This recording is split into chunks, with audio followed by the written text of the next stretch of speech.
we call as a sustainability and climate family. Very happy and honored to see you all, and we have a lot of attendees as well. Last time we had people from 28 different countries, so we are really happy and proud to disseminate this information and this important agenda. And our whole objective not to put the information on a technical jargon, but what people can understand. So we are a voice of the people's discussion and so on, more easy approach. So we have a very distinguished panelist, and we will be discussing on COP16 expectations and the reality check. And it's the first time COP16 will happen in Saudi. So we are very happy to host you all here. And there are a lot of things are happening around the globe, but nevertheless, we are hopeful. We have expectations, and since Morley will discuss a lot on the policy side, because he's part of the G20 Land Initiative. So we have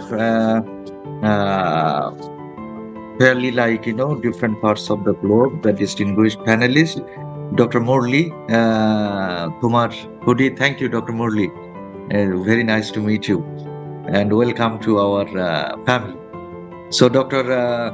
Morley brings to this position over 3 decades. He is the director of G20 Global Initiative on Land, United Nations Convention to Combat Desertification, unccd. He brings management experience in the UN and private sector, global management experience, and internationally renowned expert in disaster response, where he played a key role in addressing the environmental aftermath of many major conflicts and disasters, implementing projects in over 35 countries.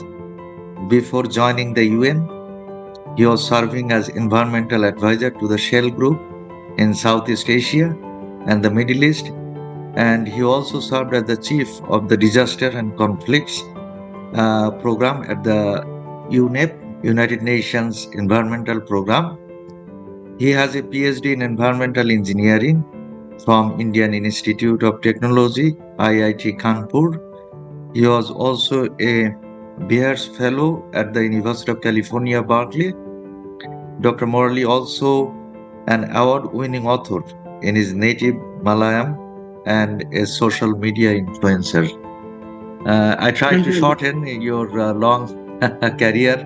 Morley, thank you very much for your time. We have Miss Catherine. She is the co-chair of UNESCO Chair in Reorienting Education towards Sustainability from the York University, Canada. And Catherine has a distinguished experiences in education and also on the UNESCO chairship. She is the focal point of Sustainable Development Goals, SDG 4, Quality Education of the Higher Education and Research for Sustainable Development Global Cluster, led by International Association of Universities. Currently, Catherine is also completing her PhD in education at the International Islamic University of Malaysia. As a lawyer from Germany and having completed an executive MBA in general management, she also served in prior positions as the executive coordinator of the UNESCO chair at York University, managing director of German Commission for UNESCO, also as a strategic advisor to the vice chancellor at the University of Düsseldorf, Germany. Very welcome, Catherine. Thank you so much, Prof, my friend. Thank you. Thank you, my friend. And we have Beverly Smith. She is the head of partnership and international organizations for the Sustainable Tourism Global Center, STGC, from the Ministry of Tourism, Saudi Arabia. A former CEO, Government Associate Inspector an institutional reviewer within education with a range of civil service experience in the United Nations, covering the advocacy and policy analysis. The Sustainable Tourism Global Center, where it aims to lead, accelerate, and track the travel and tourism industry's transition to a sustainable future by driving action by impact stakeholders to protect nature and support communities. Through applied impact driven research, STGC collaborates with the global entities and institutions to provide stakeholder centric services and end to end solutions to help the industry achieve global sustainable goals. Very welcome, Beverly. Thank you very much. Thank you very much, my friend. Thank you. Thank you. We have Mr. Fernando Castellanos. He is the head of Environment and Climate from the United Nations Global Compact in United States. And he has over 20 years experiences in sustainability and climate change issues. Before joining the UN Global Compact, he was working for 5 years as a consultant in the private sector. He served as a liaison officer and advisor in the United Nations Secretary General's climate team in the lead up to the Paris Agreement and its early entry into force.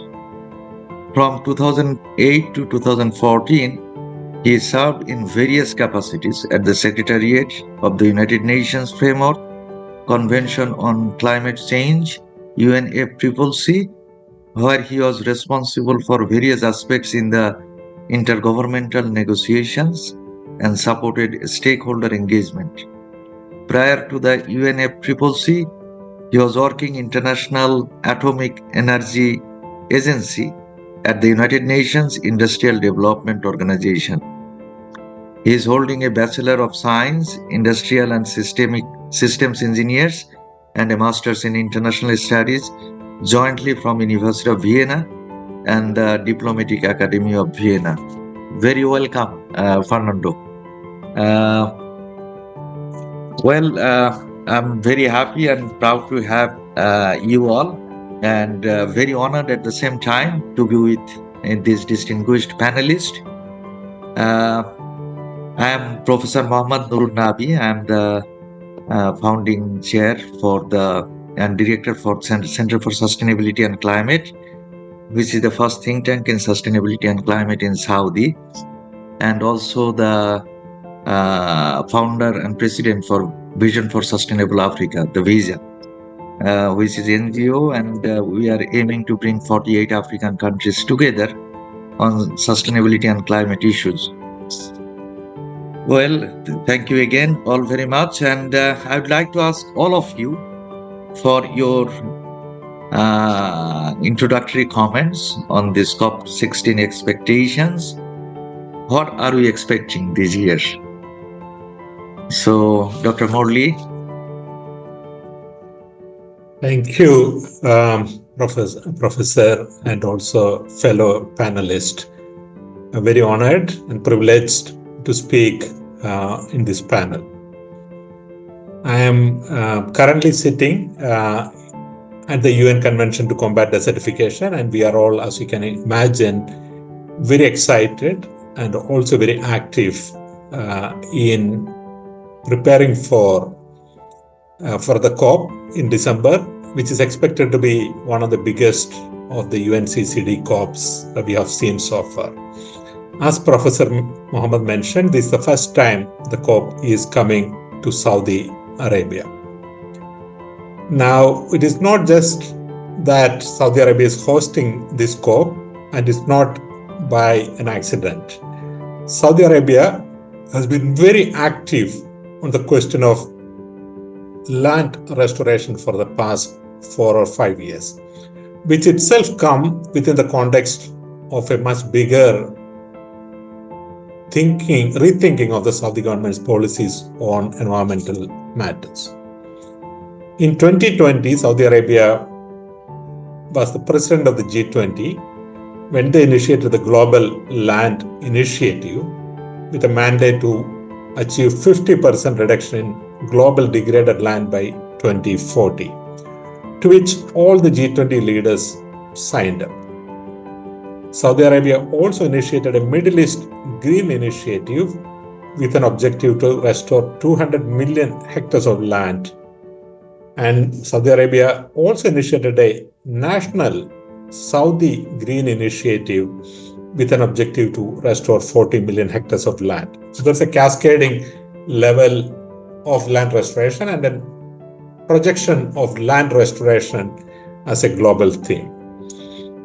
So it is in this context that the Conference of Parties of the UN Convention to Combat Desertification is coming to Saudi Arabia. So at a logistical level, this you can expect to be a absolutely massive Conference of Parties.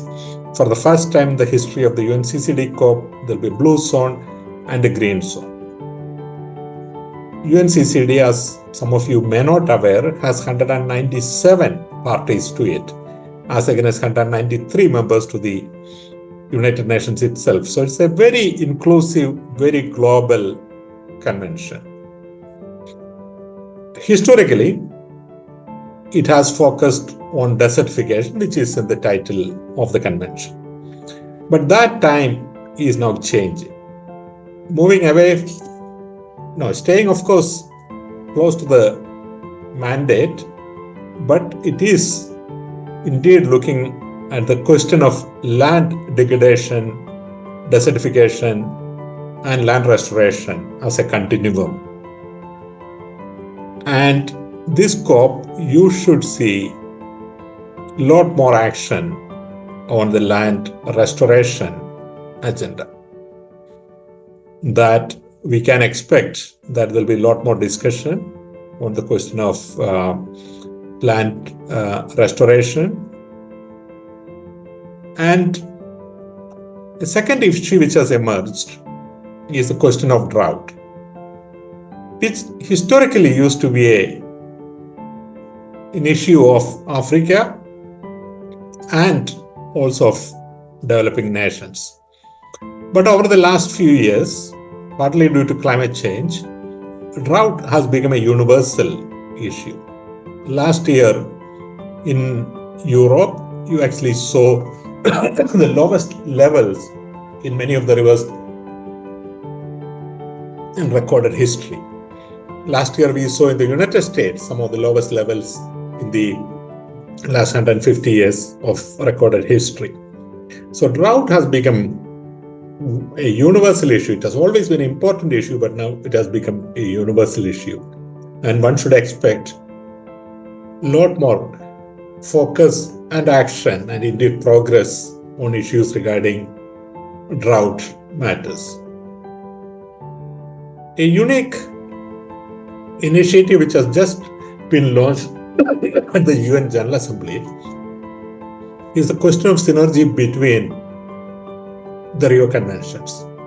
This year, it happens that 3 Rio Conventions, the Convention about Biological Diversity, the Framework Convention on Climate Change, and the Convention on Desertification, are all having their COPs in the next 3 months. The CBD is starting next Monday.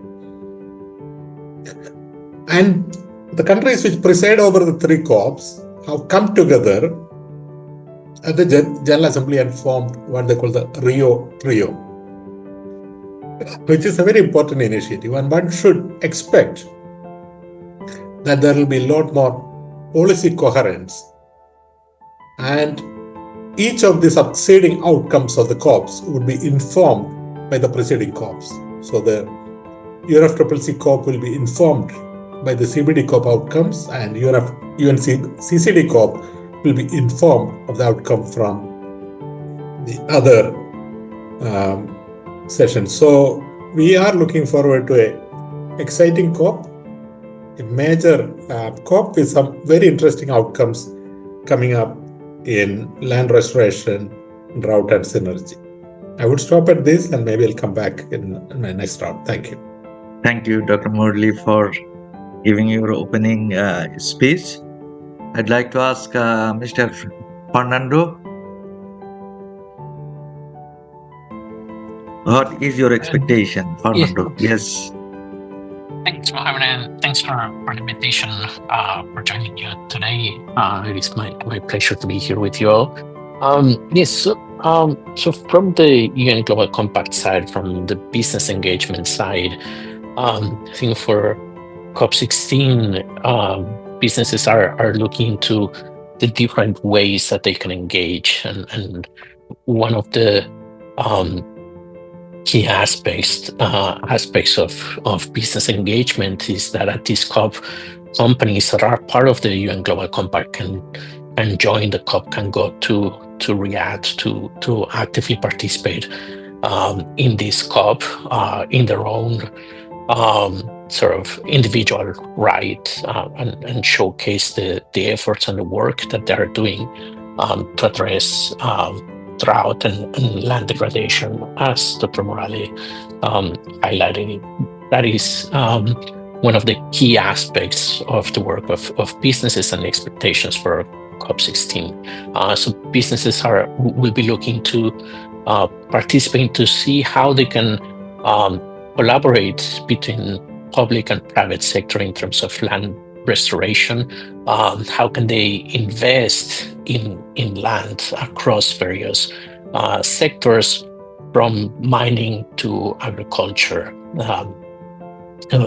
At the top of their minds would also be how to enhance resilience to drought, and to how they can contribute to the various SDGs, as most of them have a link, either directly or indirectly, to land issues. So companies will be looking at what policies will come out of the COP, what enabling environments will come out in terms of policies at the international level that will be translated to the national level for businesses to invest in nature-based solutions, in land issues, in ensuring that land remains productive and healthy, and they will be also looking at discussions in terms of what innovations they can bring to the table. Their businesses are keen on working in a collaborative manner with different stakeholders, the governments at various levels, the national and regional or local levels, as well as with civil society. It is not a guarantee that big businesses know how to do certain things. So I think a knowledge exchange is also something that they will be looking at during the COP itself, and how sort of this what it will be a very innovative COP in how businesses will be able to engage. I think they will be looking forward to a long-term collaboration and commitment on their side, where they can share the best practices, experiences, lessons learned, the challenges, and share these with governments to try to come together into looking at what policies will create the right enabling environments, while also holding companies and all actors accountable, bringing this balance of being able to invest in the right direction, but also having a high degree of integrity and accountability in business action. So I think it will be a very different way of approaching the Conference of the Parties of Environmental Conventions and the Rio Conventions, and I think at this COP the bar will be set high in terms of positive and active engagement from the private sector. Thanks. Thank you, Fernando. We have lots of expectations for sure. I would like to ask Beverly. So, since you are engaged with the ministry, so what is your expectation? Yes. Thank you very much. Fundamentally, the Sustainable Tourism Global Centre and the Ministry of Tourism are expecting much from the COP16s. As aforementioned, the Kingdom of Saudi Arabia has taken a real hand in really pushing sustainability, not only across the kingdom, but taking on board global initiatives for the whole world in terms of sustainable practice. For STGC, we do expect much from these COPs. We expect to see enabling policy. We expect to see ways in which all of the participants and actors can share the best practice and exchange knowledge. I expect to see nature-based solution initiatives and land, ways in which we can combat land degradation. The countries are to show their national biodiversity strategies, their land degradation, and that's a key start. And I hope these will include investment, funding opportunities, and planned manageable ways to support the planet whilst protecting the people and the communities. As aforementioned, the Kingdom has established the Saudi Green Initiative and the MENA Green Initiative as well, targeting fast and significant improvement, protected land and sea, preserving habitats for the Arabian leopard, for example, rewilding natural flora and fauna, and turning the desert green pledges, which has been already mentioned. As part of that vision for 2030, His Excellency also wants to seek ways to enhance efforts to harness the potential of tourism too. It's not just a driver, of economic development, but it's a driver of sustainable development. It can address environmental impact, and it can really assess the way in which the travel and tourism industry can build and help build resilience for people and planet. In this context, the Ministry of Tourism launched us, the Sustainable Tourism Global Centre. We are multi-country, we're multi-stakeholder, we're global, and we're non-profit, based here in Riyadh at the moment, and our headquarters will also be established here in Riyadh, but we have a total global reach. We want to become that go-to platform, so where all the states and all the relevant parties can come together, the business communities, businesses themselves, destinations, tourist destinations, authorities, national, subnational, academia, and we can all come together to accelerate concrete action towards sustainable practice in tourism. And this can lead the way for the sector to be a force for sustainable development, whilst at the same time being profitable as an industry and maintaining that economic improvement for especially many developing countries which remain untapped. It's stakeholder centric, so in line with my previous speaker, very much about the businesses involved within travel and tourism and how we can support them to really focus and really manage the way in which they become not only sustainable within their own right, but they look at all the different scopes of their work, scopes 1, 2, and 3, and how that is impacted, how they can start to report really effectively on their sustainable development goals.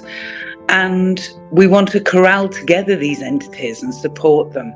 Large companies, destinations, small and medium enterprise, youth, traveller, and all of the tourism communities. We just want to enable the travel and tourism ecosystem so that it becomes a sustainable industry that can lead as a subsector across all sectors within industry. Thank you very much. Thank you so much, Beverly, for your insights. As an introductory comment, I would like to ask Ms. Catherine, what is your expectations from COP16, Catherine?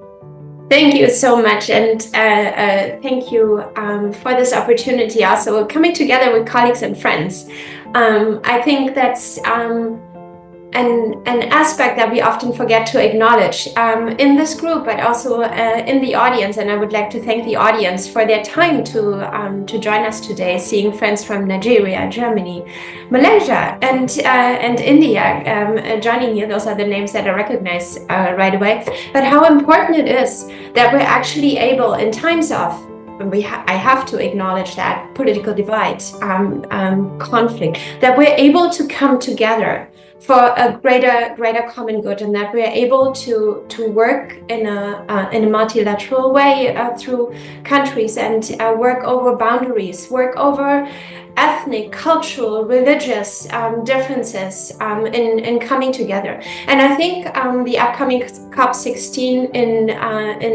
KSA is a very important symbol of that. And I'd like to thank also Dr. Murali for the introduction, that it is important to go back. And also, this is kind of my role coming from the education sector. We cannot forget how important it is to explain the why.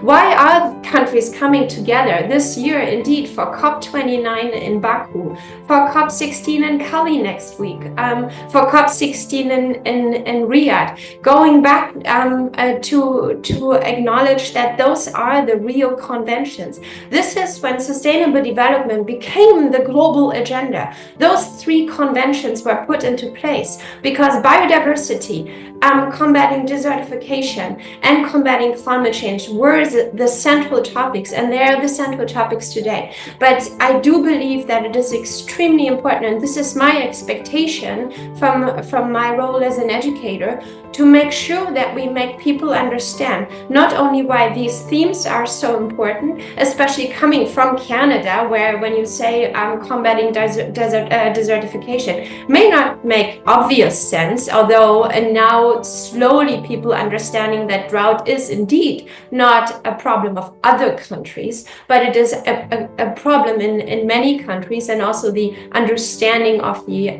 convention has gone further. So making people understand why are these meetings important, and making people understand why it matters what may be happening in other countries, how we are all affected, and why is it important to support these global meetings. Because I do think we need to make an argument here why thousands of people travel to different places in the world to actually combat climate change and to enhance sustainable development. So and that is the last point, and then I'm going to stop talking from my introductory comment.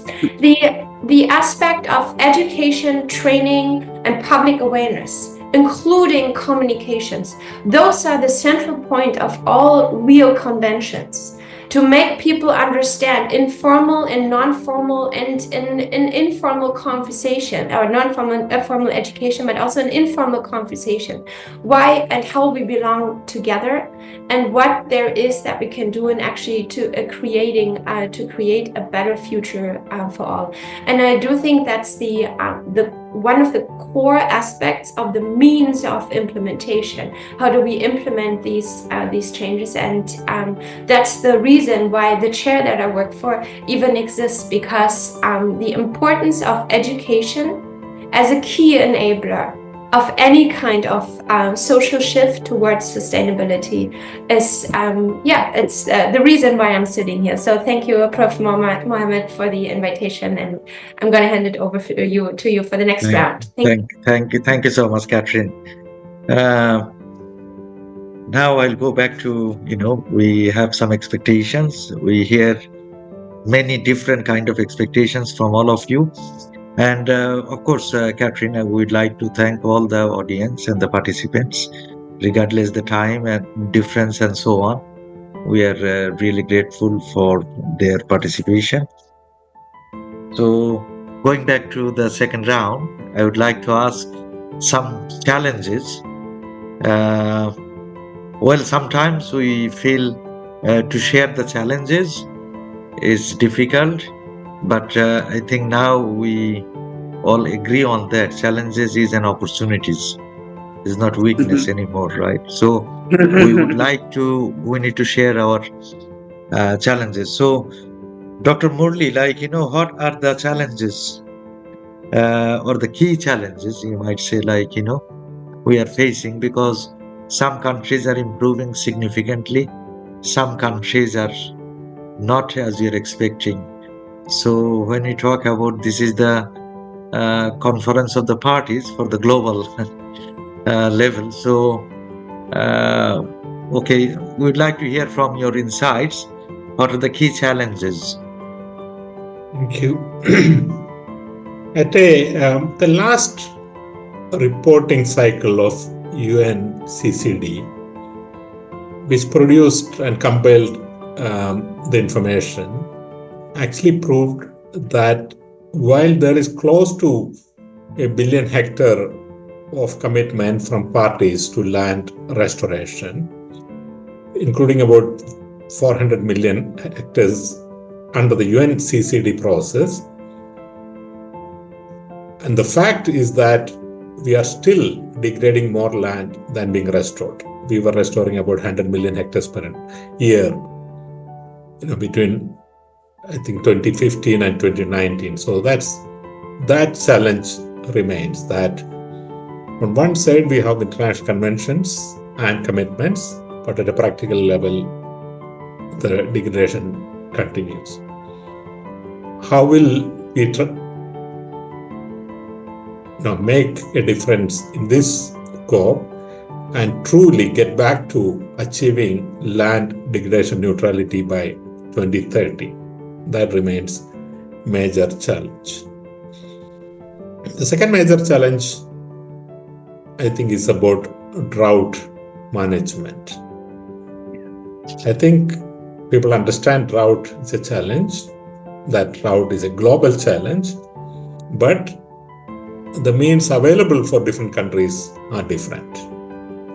There are also some good international best practices. So how do we create some sort of a mechanism whereby these best practices can be shared on one side, and countries who do need financial and technical resources to increase their resilience to drought can be provided with that? Can we create some sort of an instrument for that? Would be another challenge. I also want to add the point about private sector, which my other colleagues mentioned. Unlike UNFCCC COP and CBD COP to an extent, the private sector has not been very active in the unccd COP. Of course, there was a private sector element to it, but the decisions which are made at the unccd COP generally did not have a major impact on their bottom line. But I think it's important that happens, that the private sector has a true stake in the outcome. Because only when that happens, then the private sector deploy its resources the way it deploys in the climate change process and the biodiversity process. So getting more engagement from the private sector beyond coming together for a round table, but taking cognizance of the results of the COP and incorporating them into their business practices. This is going to be a challenge. Thank you. Thank you, Dr. Murali, for pinpointing few of the challenges. If I ask Catherine, just to change, yes, what you feel like, what are the key challenges we might expect? Yeah, what we are experiencing, Yeah, maybe I can answer this question. I'm just going to put up a picture of Canada, if you can see this. And again, my education and public awareness point. From a Canadian perspective, a lot of people do not quite think about drought. They do not quite think it affects us like everyone else. But if you see here, everything in yellow is an abnormally dry region. And if you're looking into Canada, where agriculture is also one of the important industries and natural resources, we need to understand that the concept of combating desertification affects us as much as it affects other regions. So I do think a challenge here is to create that understanding, and at the same time not falling into a notion of our country first, but understanding that we can only solve those global problems together. And looking at, I again appreciate Dr. Morley addressing financing. You know, having access to financing to create and to enhance land restorations, having access to latest science, technology, and innovation, but also peace and security are relevant topics in order to create those conditions to thrive and to make those conventions successful. I'm going to leave it at that for this moment. Thanks. Thank you, Catherine, and thanks for sharing the info from Canada as well. Fernando. Yes, we have many hopes. So now, what are the key challenges you would like to highlight? Yes. I think as Catherine was mentioning, I fully agree. Awareness raising and education are a critical aspect. I think from the private sector, many business participants are starting to sort of be educated on the specifics of the UNCCD. There's much more awareness in terms of in particular, the Climate Change Convention, a little bit less on the Biodiversity Convention, and they're starting to sort of be educated, and we need to do a lot more to highlight the importance of the UNCCD and the relevance for many business sectors. And on what businesses face on the ground are significant challenges when it comes to land issues, land degradation, deforestation, drought.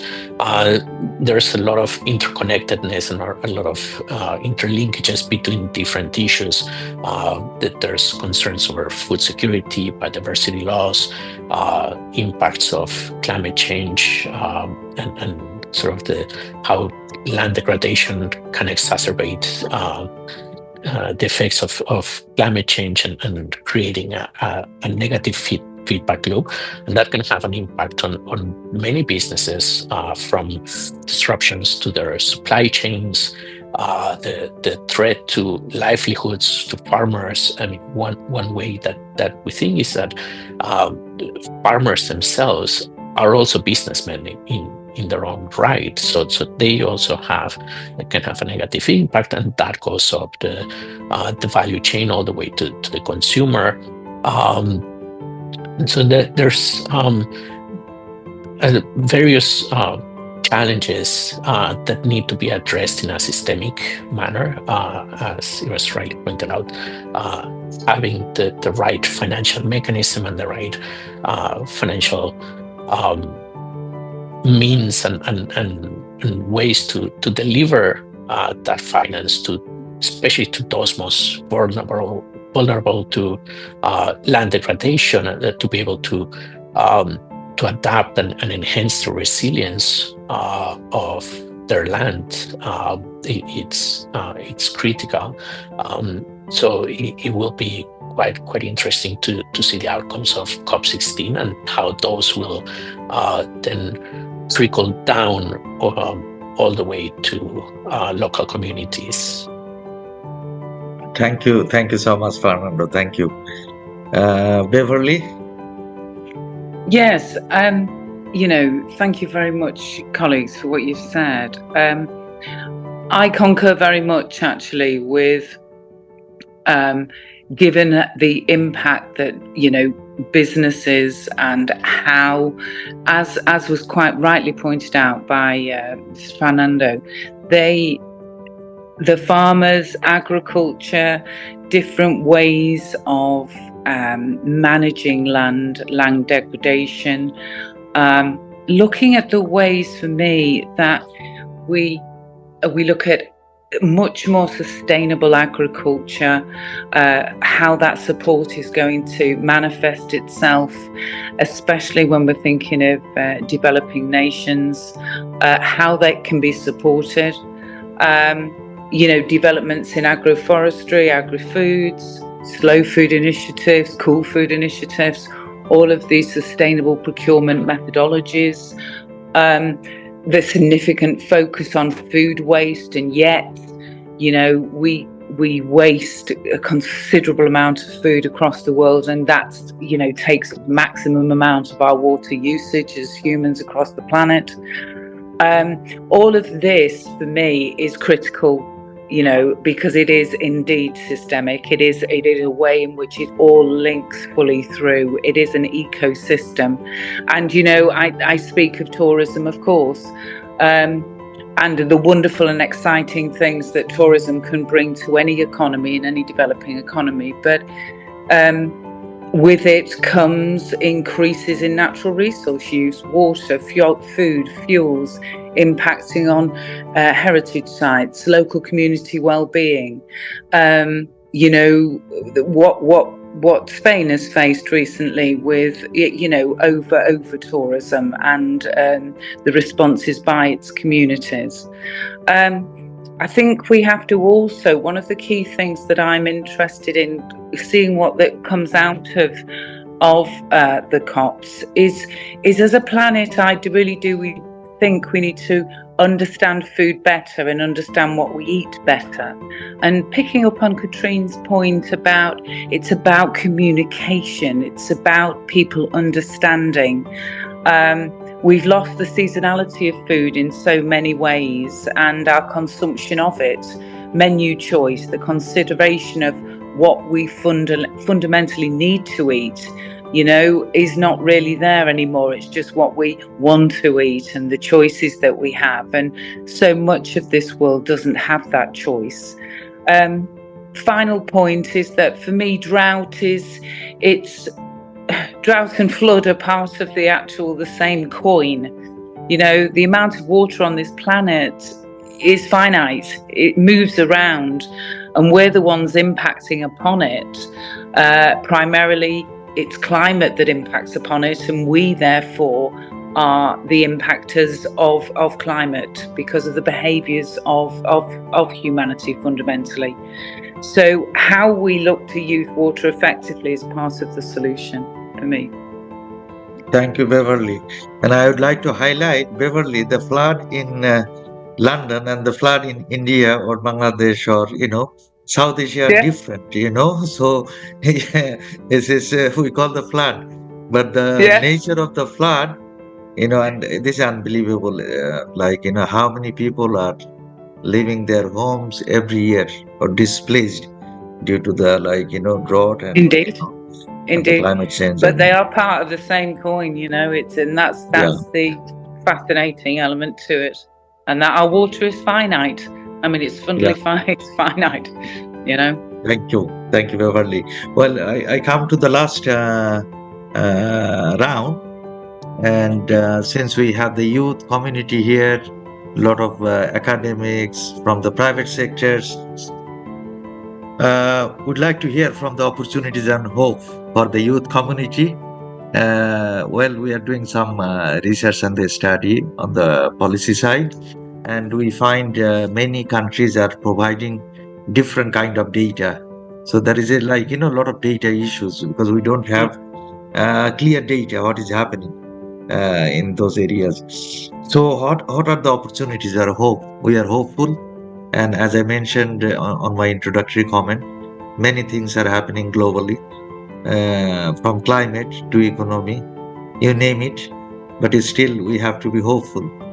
So we'd like to hear from all of you, what is your hope? And the key theme for this year, action to restore land and boost drought resilience. So it's a very nice theme for this year COP16. So Dr. Morley, if you could highlight uh, what is our opportunities or the hope from this COP16 for various communities or various stakeholders. Thank you. Because of the shortage of time, I would focus on the youth element, and I would talk at two levels. One is at a very practical level, that we are looking forward to increased youth participation in the COP. On our website, currently there's a call open for young people who are interested to participate, to apply, so that they can also be given financial resources. So if there are young people in the audience, please visit our website and apply for some travel support if you are interested to join our COP.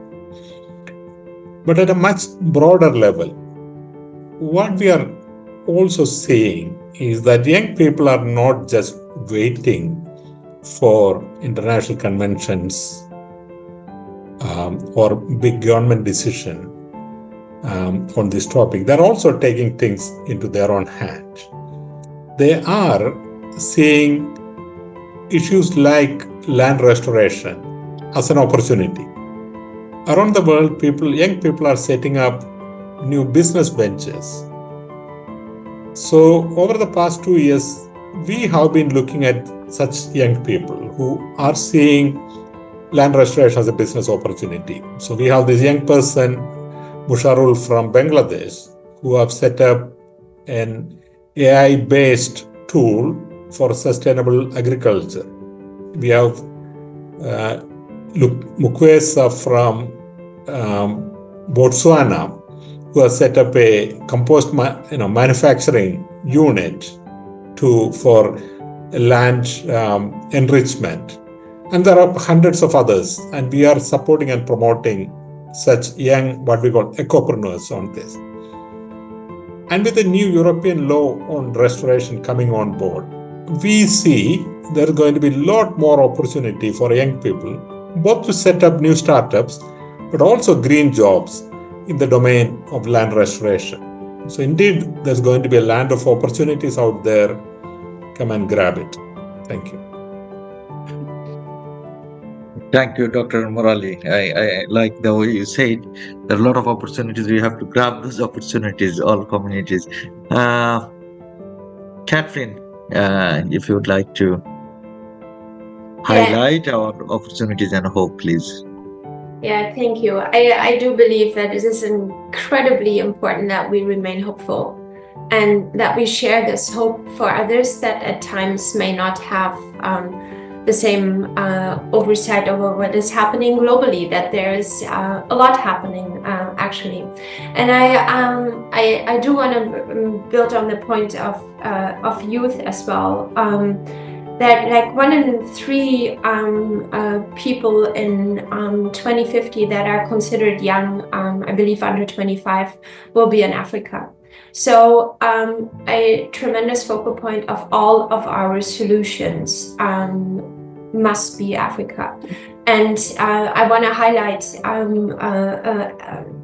an example in Nigeria, where the first Green University of Nigeria is working with the local community. And I know Beverly made this point as well, of working with the local community to bring quality education in agriculture in order to be able to remain in the community, make the community prosperous and thrive in areas where before there was an issue. So providing quality education to young people to be able to be part of the solution in respectful ways and giving them opportunity is, I think, a major point to the solution, with a special focus on African youth, because that will be a considerable group, is already a large part of the population and will remain stronger. So there must be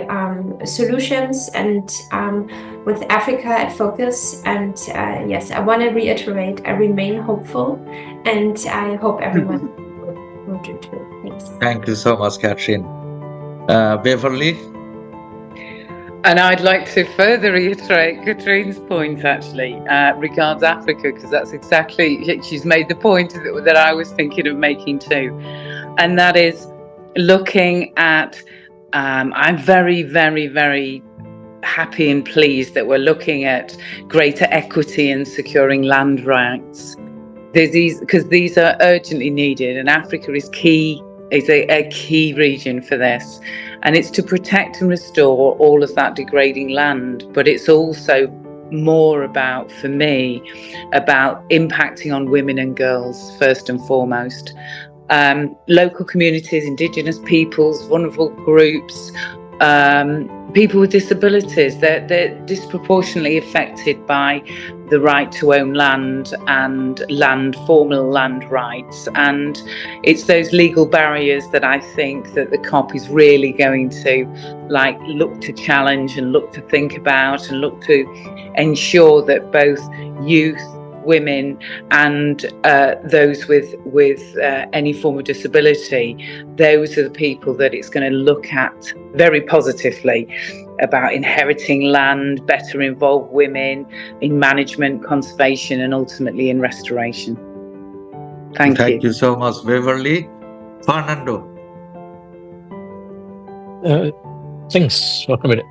So I think for COP16 from the business side, I think one highlight will be the Business for Land initiative that will help companies manage risks, seize opportunities relating to addressing land degradation and drought. Sort of the multi-stakeholder dialogue that COP16 sort of presents as an opportunity to really engage with different levels of governments, different stakeholders, indigenous peoples, and how they can look into collaborative opportunities will be great.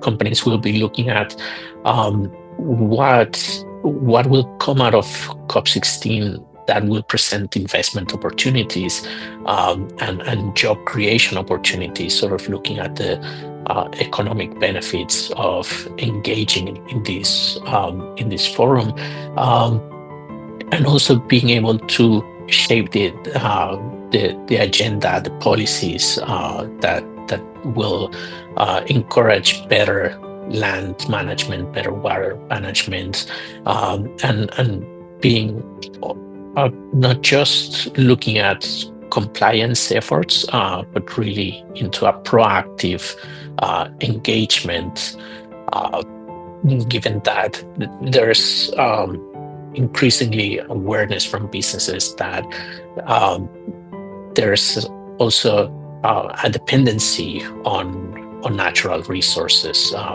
Sort of if those natural resources, in particular when it comes to land, once they're depleted, once they are sort of damaged, their businesses won't be there any longer as well. So they would look at these opportunities at the COP as well. Thank you. Thank you so much.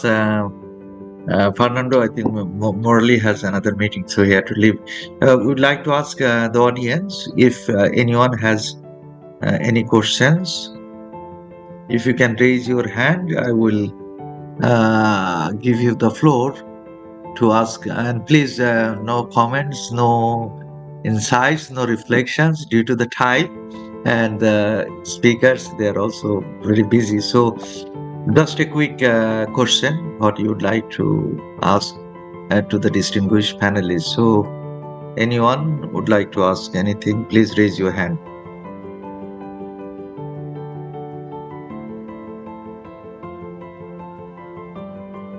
Well, I will give you a chance to talk. Allowed to talk, yes.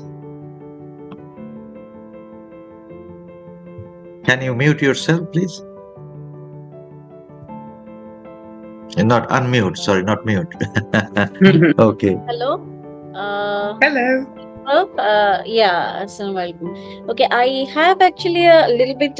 I was like listening to all the expectations, opportunities, and challenges. So I was thinking, I have got a certain expectation from COP16, like if there will be certain kind of discussions regarding the river water flow management or river water flow management oriented challenges, especially if the rivers are flowing within two or three countries, as well as like if there can be some peace treaties or certain discussion opportunities can be created within this conference or within this ground, if that's possible or not. I'm slightly curious about that. Yeah. Thank you. Who would like to reply? Beverly? Yes, Okay, I'd love to. okay. It's a very, very good point you're making. When you think about water flows around the planet and the way in which it goes, we have seriously affected that in the ways in which we dammed particular rivers, we've impacted on the routes of particular rivers, etc. And it has caused major issues, as I'm sure people have witnessed. Indochina, the Nile, there are so many examples of ways in which, in our wisdom, we've attempted to enhance and develop areas and such like, but unfortunately it has negative impacts, of course, and those have been seen quite greatly in quite a number of countries. I think it's an area that will certainly be in discussion. I think the way in which water flows around the world, in terms of drought and flood and such, will certainly feature in the discussions at both COPs and certainly at the UNFCCC COP29 as well. What comes out of that, of course, will be indicated in the strategies and frameworks of each of the countries, and what their full intentions are for the future, and what their plans are of how they're going to mitigate those disruptions to the natural water flows around the planet. Thank you. Anyone else? I'll check one more question. So maybe I can just add to Beverly's please, Catherine. Beverly's comment that indeed the focus on fresh water is an important one that also over the last couple of years has been highlighted by the UN as a whole, but also regarding research through UNITAR and also through UN University, that we have to understand the water resources in a better way, come up with more efficient solutions. So yes, water is a huge discussion and also a very important topic, and declared within the SDGs, but with lots of research also being done. Yes, required. Yeah. We have another question. He wrote, his name is Brian Firku. He is doing PhD in China from Ethiopia. He's asking how the trend or the perceived by the UN about the effect of continent global climate issues, and how will the COP will focus on supporting the developing countries to promote eco-industrial park development. So, Fernando, would you like to? Yes, Fernando. Yes. So, in my experience, sort of the COPs provide the overarching framework for action in their respective areas. I think when it comes down to sort of the national policies and the financial mechanisms, that's where sort of the specific support of the UN comes into play. There's the Global Environment Facility that has a range of projects, and where different UN system entities sort of provide specific support. Sort of one of these agencies, for instance, is the UN Industrial Development Organization, that focuses on that aspect of supporting different industries. and so there's a range of projects that may developed that are aligned to the outcomes of the UNCCD or any of the MEAs, the other multilateral environmental agreements, where the GF it's part of their financial mechanism, and so it comes down to sort of the specific UN entities and their areas of work that they develop projects with governments in specific regions or sectors. Well, you have many questions, but I think we'll have a discussion. And after the COP, it's not we are doing these activities, or it's a learning and knowledge dissemination session. After the COP, we will have a range of webinar series as well. This is how we can reach out, the global community. And we would like to hear some of the success stories from the youth as well. I really would like to appreciate you all for your time again, our distinguished panelists.